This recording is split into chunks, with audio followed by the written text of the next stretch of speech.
Christophe Bory, bonjour. Bonjour. Bienvenue sur la chaîne YouTube Radio Gaga 42, la chaîne qui vous fait parler. On va parler élections aujourd'hui puisque c'est les élections municipales dans quelques semaines. Vous êtes candidat dans la ville de Fraisse, une ville qui est indépendante de Firminy mais qui a été longtemps associée à Firminy. Oui, c'est une petite commune de 3800 habitants dont l'origine était industrielle et due à la venue des Holzer et d'Orient, qui étaient des forges et qui faisaient beaucoup pour l'armement au 19e siècle et au 18e même. Donc nos communes maintenant est indépendante depuis, on va dire, une bonne cinquantaine d'années, voire un petit peu plus. Il y a peu de traces des conseils municipaux dans les dates avant, même si la commune est de 1793. On a peu d'éléments historiques. Donc vraiment, on a une indépendance de commune depuis, on va dire, une petite 70aine d'années. C'est une commune difficile parce que on perd beaucoup de salles de classe, on perd beaucoup de logements. Donc ma bataille, c'est pas tellement mes opposants, la bataille c'est de faire venir des entreprises, c'est de pouvoir garder nos jeunes et les enfants, et puis de retrouver des écoles avec des classes à peu près complètes. C'est ce que j'allais vous dire, on a vécu une grosse période industrielle, et puis on a vu toute la région autour de Firminy qui s'est tout doucement désindustrialisée. Aujourd'hui, ça vit de quoi? Est-ce que c'est une commune qui vit encore de l'industrie, qui vit un peu du commerce, ou alors c'est comme beaucoup de villes malheureusement dans la région, c'est une ville qui est dortoir comme on dit? Elle a tendance à devenir dortoir, on la disait entre ville et campagne, mais elle est plus près de la ville, elle en subit même les effets néfastes, c'est-à-dire que le narcotrafic, il vient en base arrière, Firminy les chasse, ils viennent à Fraisse, donc c'est un peu compliqué pour nos jeunes de trouver de l'emploi. Ils aimeraient surtout rester sur place avec des maisons et de l'emploi, on va s'y employer. Mais vraiment, le départ de l'industrie et de la mine, ça a été catastrophique pour notre vallée. On pourrait vivre du tourisme avec le patrimoine Le Corbusier, on ne le fait pas encore assez. Ça pourrait faire vivre tout le bassin du fond de la vallée de l'Ondaine. Qu'est-ce qui vous a décidé à vous engager tout d'abord en politique? Moi, d'abord, mon métier qui est architecte urbaniste, donc j'étais souvent au service des communes pour des plans d'aménagement, pour une vision un peu globale et à long terme. Ça m'a tout de suite plu de pouvoir se projeter, de pouvoir imaginer un futur, qu'il soit dans l'économie, dans le tourisme ou dans le développement tout court. Et donc ça m'a mobilisé depuis très longtemps. J'ai été candidat à Firminy, mais depuis une vingtaine d'années je suis sur Fraisse. Et donc j'espère bien cette fois-ci pouvoir parvenir à modifier cette ville, à la rendre un peu plus attractive et surtout dynamique. Alors jusqu'il y a peu de temps, l'engagement politique c'était ou de gauche ou de droite. Maintenant c'est un peu plus flou. Comment sont nées vos valeurs politiques?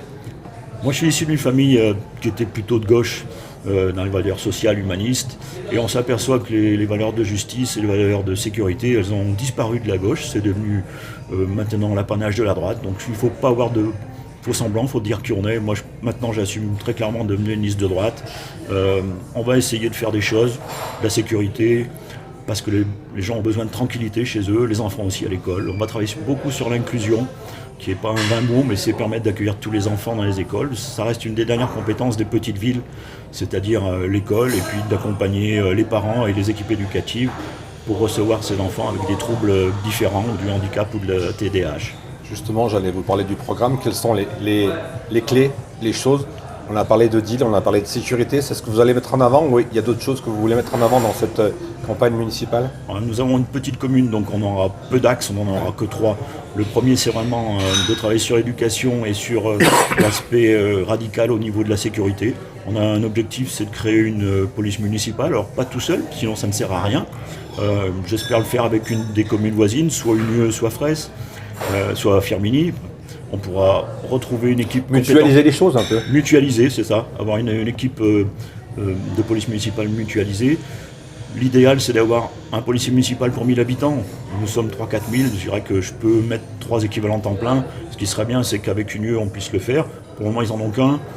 On peut espérer un changement à Unieux. Et s'ils en mettent 8, on aura une belle équipe. On pourra fédérer autour de nous peut-être Saint-Paul-en-Cornillon ou peut-être avec Firminy, pourquoi pas. Vous êtes plus sur la présence humaine de policiers, ou alors comme beaucoup de villes, maintenant on est dans le numérique. Est-ce que vous voulez des caméras? Vous voulez qu'on surveille les gens un peu par ces moyens-là? Je pense que l'un ne se fait pas sans l'autre, c'est-à-dire que si on a uniquement des caméras, je ne vais pas dire que c'est inutile, ça peut toujours rendre service si on a accès aux bandes et si la loi nous le permet.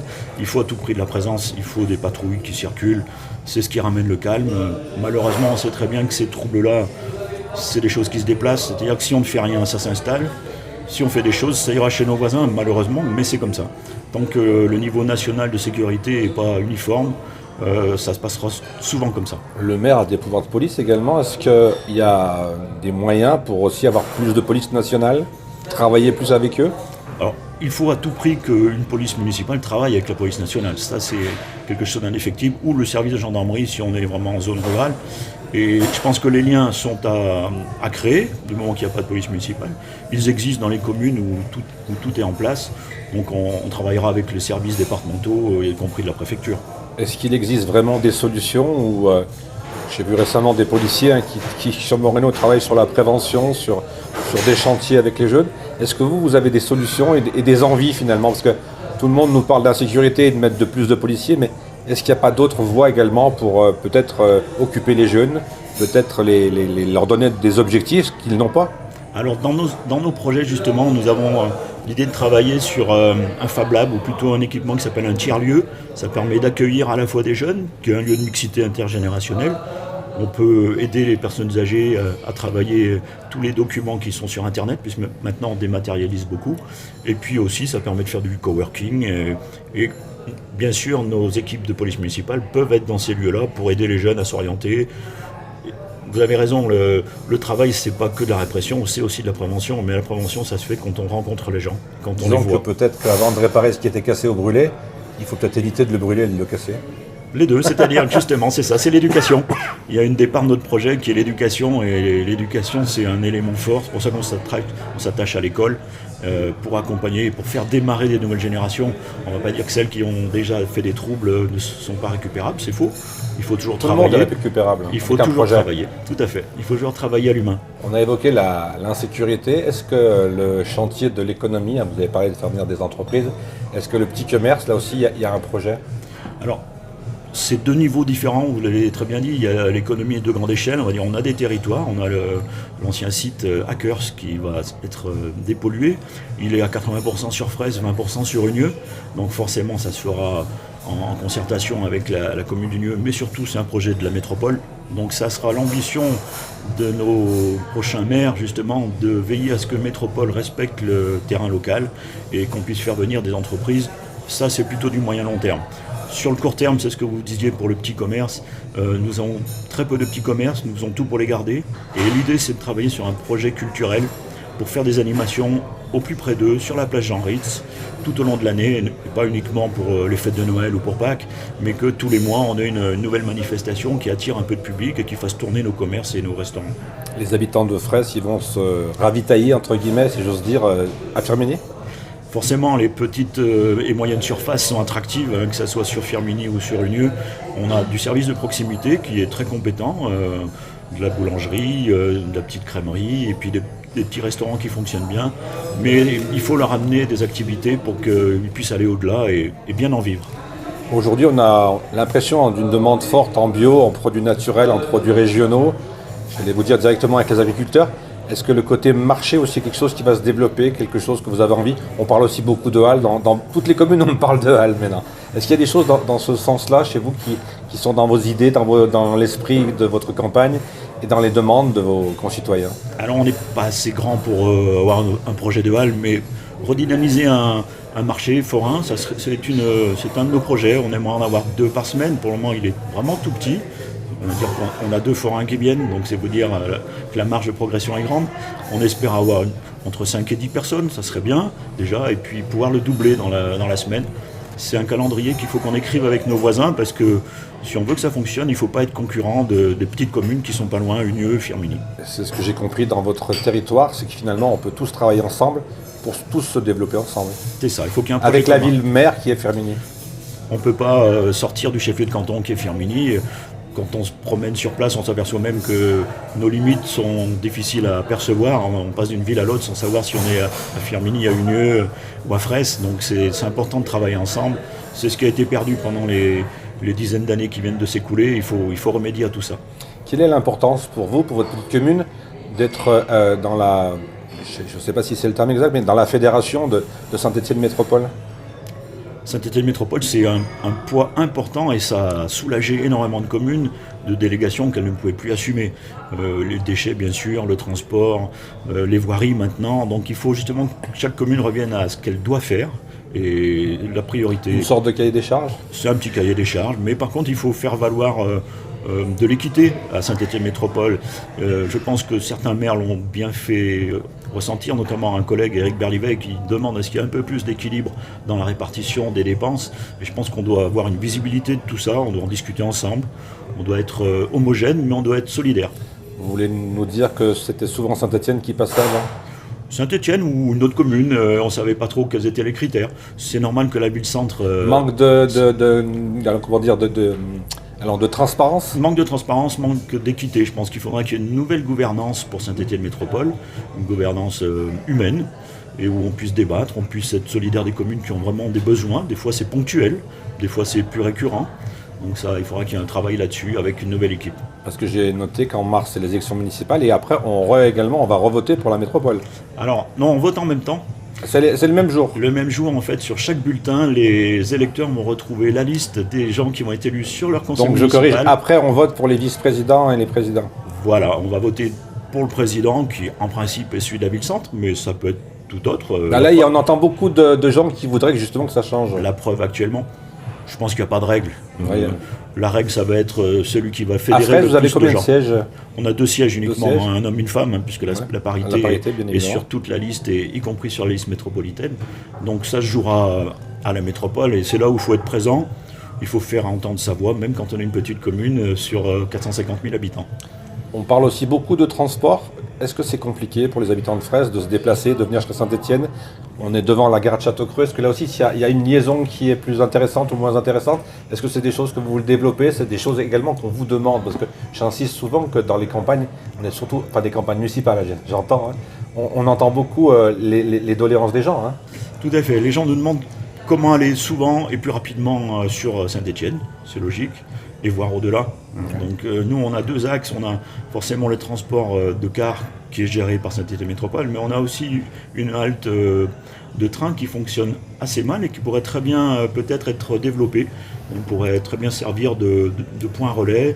Et c'est peut-être un projet à redévelopper. Alors là, je sais que l'interlocuteur, c'est la région par rapport à ce transport-là. Et j'espère qu'on trouvera un interlocuteur pour agir. Quand on veut aller d'un point à l'autre, on a souvent un autre problème, c'est de laisser les voitures stationner. Est-ce qu'à Fraisse, vous avez des lieux où on pourrait stationner les voitures? Est-ce qu'on pourrait créer des zones où justement on pose sa voiture, on prend le train ou on prend le bus? C'est exactement le projet sur lequel on veut s'appuyer. Vous voyez que je vous lance des perches. Autour de...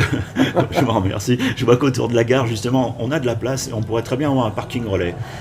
Ça, c'est à développer. Donc, c'est à développer du point de vue de l'aménagement du parking, ça serait la métropole. Du point de vue de la fréquence des trains ou de l'arrêt, c'est la région. Donc, on voit bien que si on ne travaille pas en commun, rien ne se développe. Il faut avoir des idées, il faut les porter à plusieurs, souvent. Et puis, il n'y a pas de raison pour que ça ne marche pas. De toute façon, je suis persuadé qu'aujourd'hui, tout seul dans son coin, on ne fait rien. Hein. C'est fini, ça n'existe plus, tout ça. Il faut à tout prix travailler en équipe, que les idées soient des idées d'équipe aussi. Faire de la fusion après, ça marche beaucoup moins bien qu'avant. Les ententes de compromis ou de compromission, ça nous a mené à l'échec. Donc il faut assumer très clairement nos projets de manière collective. C'est là aussi qu'on voit entre les communes, quand il faut être justement se mutualiser et avoir des projets ensemble, que finalement le rapport gauche-droite n'a plus aucun sens. Et c'est les gens de bonne volonté qui travaillent sur un même projet. C'est ça. C'est ce qui rassemble. On revient peut-être à la problématique de la présidence de notre métropole. Ça se jouera là-dessus. Ça se jouera sur ceux qui ont la même vision économique, transport, sociétal. Ça se jouera là-dessus et on verra bien quel sera le camp qui va l'emporter. On a 2 sujets qui me tiennent à cœur qu'on n'a pas encore évoqués, c'est la culture et le sport.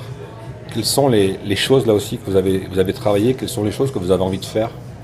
Alors bien sûr, ça c'est pas une compétence municipale. On accompagne les clubs sur place.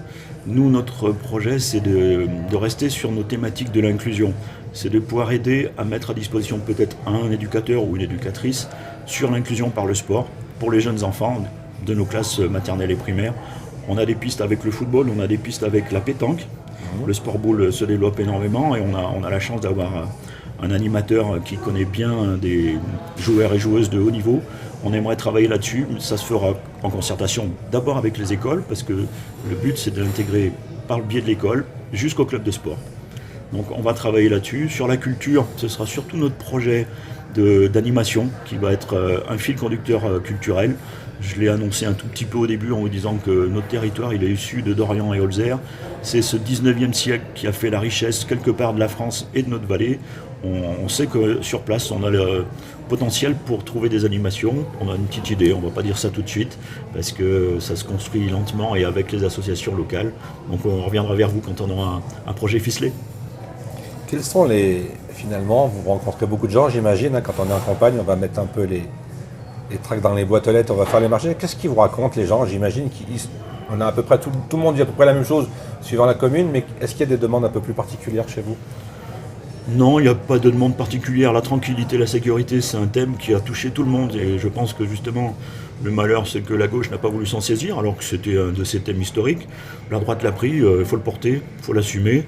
Et puis un jour, ça redeviendra un thème commun à tout le monde. De même la justice ou des choses très simples, l'accueil. L'accueil en mairie, les gens sont très déçus de ne pas être reçus correctement dans les mairies ou dans les services.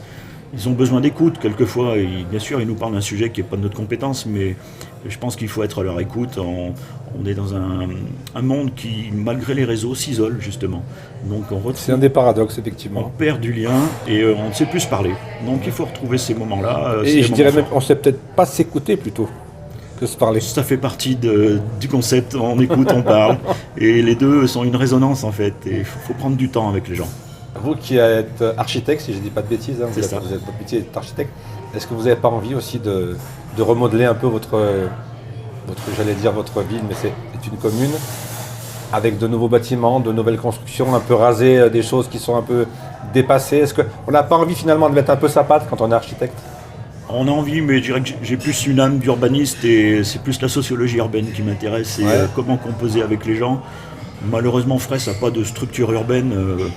C'est-à-dire que c'est un mot qui s'est développé vite autour de Firminy, comme vous l'évoquez justement. Un peu sur le côté, quoi. Un peu sur le côté. On est le long des voies de circulation routière et ferrée. Donc on n'a pas vraiment une structure urbaine. On essaye de faire des choses quand on a les opportunités. C'est une toute petite ville. Je pense que j'ai fait mon travail d'architecte pendant 35 ans ailleurs. Ça ne sera pas à Fraisse. Non, mais ça vous influence peut-être un petit peu dans votre réflexion, non? J'ai fait beaucoup de recherches par rapport à ça. Alors, la chance qu'on a, et c'est peut-être là où j'agirais, où j'essaierai de faire agir les services, c'est nos hameaux. On a 3 hameaux qui sont extérieurs, et là on peut retrouver des identités peut-être rurales, et puis préserver des espaces, des petits lieux communs. On a tous une histoire d'une béate en Haute-Loire ou dans le Pilat. C'est ces maisons de quartier qui manquent finalement. Dès qu'on est en ville, ça s'appelle les maisons de quartier, mais dans le milieu rural, ça s'appelle autrement, et ça redonnera un peu de lien social. On revient toujours à l'humain. De l'humain, on va passer aux mathématiques. Vous êtes, je crois que j'ai vu 3 candidats pour l'instant. 3 listes, oui, il y a 3 listes. Enfin, 3 listes, c'est vrai. Il ne faut pas dire des candidats, il faut dire des listes. Il y a 3 listes. Est-ce qu'il y a des alliances possibles au deuxième tour? Est-ce que c'est une liste qui était dès le premier tour? Comment ça se passe généralement à Fraisse? C'est très bizarre à Fraisse. Cette fois-ci, on va dire qu'on a 2 listes plutôt LFI, PSPC, issues d'une vieille tradition locale. Ce sont des anciens de la liste Madame Baraillé et de M. Kibler. Bon, on a changé les noms des têtes de liste, mais c'est les mêmes groupes. Ce sont tous des anciens adjoints de M. Sauton qui veulent être maire. Ils n'ont pas forcément de projet. Donc ils sont dans la continuité? Ils veulent être dans une certaine continuité. Et vous amèneriez une certaine rupture? Voilà, c'est une rupture, on va dire, un changement de cap, un changement de capitaine, c'est un passage à droite. On ne peut pas rester avec des équipes de gauche qui ne s'entendent pas entre elles, la preuve, il y a 2 listes, et en plus qui ne jouent pas leur rôle à la métropole. C'est un manque pour nos petites communes, il faut être ferme à la métropole. Il faut se battre tous les jours pour nos concitoyens. Est-ce que vous avez intérêt aussi d'être de la même couleur que la ville phare qui est Firminy? Est-ce que ça aide dans les projets qui suivent? C'est pas ma façon de voir, en fait. Je pense qu'on est d'abord pour sa commune, et après on trouve des alliances forcément avec les gens qui sont proches de vous intellectuellement et dans le projet. Après, ça, c'est aussi de l'humain. Ça reste uniquement de l'humain. Christophe Bory, le mot de la fin, c'est quoi? Le mot de la fin, c'est qu'il faut qu'il y ait un renouveau, qu'il y ait un changement de cap. Et puis qu'on se retrouve bientôt autour d'une nouvelle gouvernance pour la métropole. C'est le plus important. Donc si tout se passe bien pour vous, on revient vous voir au mois d'avril et vous serez le maire de Fraisse et vous nous expliquerez vos projets que vous allez pouvoir réaliser. Ça sera avec un grand plaisir que je vous accueillerai. Christophe Bory, merci beaucoup. Merci à vous. Et puis à très bientôt. Et puis j'ai envie de vous dire longue vie à vous et puis longue vie à Radio Gaga 42 également. Merci à Radio Gaga.